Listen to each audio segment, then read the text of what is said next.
Hello everyone, welcome back to our channel. Class 10 చదువుతున్న స్టూడెంట్స్లో చాలా మందికి డౌట్స్ ఉన్నాయి. అవేంటి అంటే గ్రేడింగ్ సిస్టమ్ ఉంటుందా ఈ అకాడమిక్ ఇయర్ నుంచి, లేకుంటే మార్క్స్ సిస్టమా? సో చాలా మంది స్టూడెంట్స్లో కన్ఫ్యూజన్ ఉంది. ఈ వీడియోలో నేను క్లియర్గా ఎక్స్ప్లెయిన్ చేస్తాను. మార్క్స్ సిస్టమా, గ్రేడింగ్ సిస్టమా, మార్క్స్ సిస్టమ్ ఉంటే ఎలా ఉంటుంది, గ్రేడింగ్ సిస్టమ్ ఉంటే ఎలా ఉంటుంది, విత్ మెమోస్ చూపించుకుంటూ ఎక్స్ప్లెయిన్ చేస్తాను. ఈ వీడియో మీకు డెఫినెట్గా హెల్ప్ఫుల్ అవుతుంది. Don't skip the video, watch till the end and do like the video and share with your friends. So government release చేసిన సర్క్యులర్లో ఇక్కడ క్లియర్గా మెన్షన్ చేయడం జరిగింది. అదేంటి అంటే awarding marks system in SSC public examination. So marks సిస్టమ్ని award చేస్తారంట. Dispensing అంటే రిమూవింగ్ ఎగ్జిస్టింగ్ గ్రేడింగ్ సిస్టమ్. ఇప్పుడు ఉన్న గ్రేడింగ్ సిస్టమ్ అంటే ప్రీవియస్ ఇయర్లో ఉన్న గ్రేడింగ్ సిస్టమ్ని డిస్పెన్స్ చేస్తారంటే రిమూవ్ చేసి అవార్డింగ్ మార్క్స్ సిస్టమ్ని ఇంప్లిమెంట్ చేస్తారు అంటున్నారు.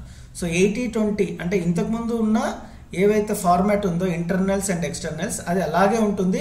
So instead of grading system, so they will award the marks system in SSC 2024-25 academic year class 10 students. So marks system ఎలా ఉంటుంది అనేది మీకు వివరంగా చెప్తాను. ముందుగా grading system, so last year grading system ఎలా ఉంది అనేది మీకు చెప్పి తర్వాత మార్క్స్ సిస్టమ్ ఎలా ఉంటుంది అనేది చెప్తాను. మీరు చూస్తున్నది SSC board examination memo. So secondary school certificate last year స్టూడెంట్ది. సో మా 2024లో ఎగ్జామ్ జరిగిన మెమో చూపిస్తూ మీకు ఎక్స్ప్లెయిన్ చేస్తాను లాస్ట్ ఇయర్ గ్రేడింగ్ సిస్టమ్ ఎలా ఉంది అనేది. ఇందులో 4 పారామీటర్స్ ఉంటుంది ఈ సర్టిఫికేట్లో. ఒకటి grade FA, grade SA, overall grade and grade point. So grade FA అంటే మనకి ఇంటర్నల్ మార్క్స్లో 20 మార్క్స్. సో ఎఫ్ఏ ఎగ్జామ్ మనకి 4 ఎఫ్ఏస్ ఉంటాయి కదా, దాని యావరేజ్ తీసుకునే వచ్చే మార్క్స్ని ఈ విధంగా ప్రతి సబ్జెక్ట్కి గ్రేడ్ ప్రకారం అలాట్ చేస్తారు. సో తర్వాత SA marks, so 80 marks question పేపర్లో మనకి వచ్చిన మార్క్స్ని, సో ఆ మార్క్స్ ప్రకారం మనకి ఇక్కడ గ్రేడ్ అలాట్ చేయడం జరుగుతుంది సబ్జెక్ట్ వైజ్. సో ఈ రెండు యాడ్ చేసి ఓవరాల్ గ్రేడ్ యాడ్ చేస్తారు. ఇంటర్నల్ మార్క్స్, ఎక్స్టర్నల్ మార్క్స్ని కలిపి మనకు ఓవరాల్ గ్రేడ్ వస్తుంది. సో ఈ A2 కానీ A1, B1 ఎలా వస్తుంది అని చెప్పడానికి కోసం నేను ఇంకొక మెమో తీస్తున్నాను. సో ఇక్కడ మనకి A1 91 to 100 మార్క్స్ వస్తే మన గ్రేడ్ A1 ఉంటుంది. సో మనకి 10 GPA పాయింట్స్ వస్తాయి. సో ఇక్కడ 91 to 100 అంటే మనకి ఇంటర్నల్స్లో వచ్చిన మార్క్స్, ఎక్స్టర్నల్లో వచ్చిన మార్క్స్ ప్రకారం. ఫర్ ఎగ్జాంపుల్ ఇంటర్నల్లో 20కి 20, ఎక్స్టర్నల్ 80 మార్క్స్కి 72 వస్తే మన స్కోర్ ఇక్కడ 92. So 92 is ranging from 91 to 100 కాబట్టి మన గ్రేడ్ A1, మన CGPA ఆ సబ్జెక్ట్లో 10 వస్తుంది. సో అలాగే if you get 81 to 90 internals, externals 20 + 80 marks ఏవైతే వచ్చాయో కలిపి, సో ఒకవేళ మీ మార్క్స్ రేంజ్ ఈ రేంజ్ మధ్యలో ఉంటే 81 to 90 you will get A2. Me GPA ఆ సబ్జెక్ట్లో 9 గ్రేడ్ వస్తుంది. B1 అంటే 71 to 80 8 GPA, B2 61 to 70 7 GPA, C1 51 to 60 6 GPA and C2 41 to 50 5 GPA.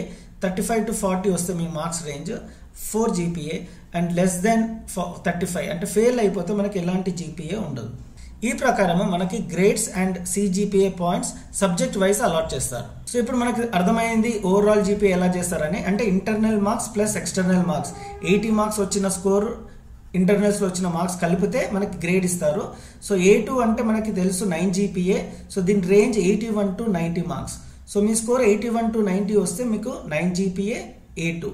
So అలాగే ప్రతి సబ్జెక్ట్లో ఇంగ్లీష్లో A2 వచ్చింది 9 GPA, మ్యాథ్స్లో A2 9 GPA, సైన్స్లో B1 అంటే B1 అంటే 8 GPA. ఇతని score lies between 71 to 80. Internals, external కలిపితే సో 71 to 80 రేంజ్లో ఉంది కాబట్టి B1 8 GPA, A2 9 GPA, A2 9 GPA.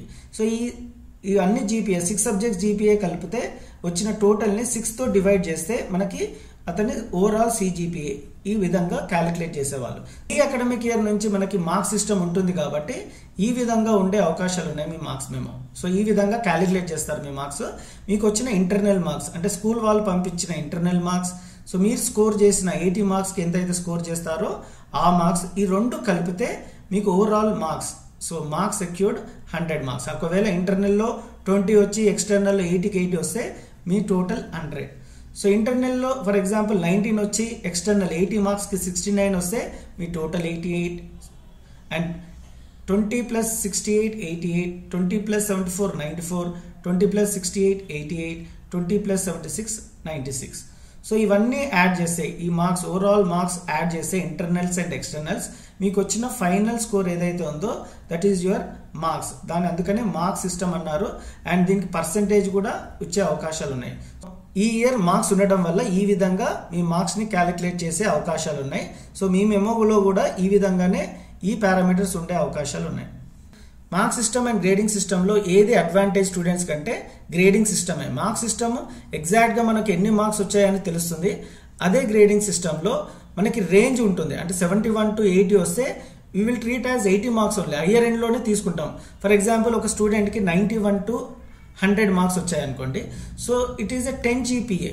సో అంటే మీకు 91, 92 వచ్చినా సరే you will be treated as a top end. High ఎండ్లోనే చూస్తారు. 10 GPA అంటే యూ సెక్యూర్డ్ హైయెస్ట్ రేంజ్.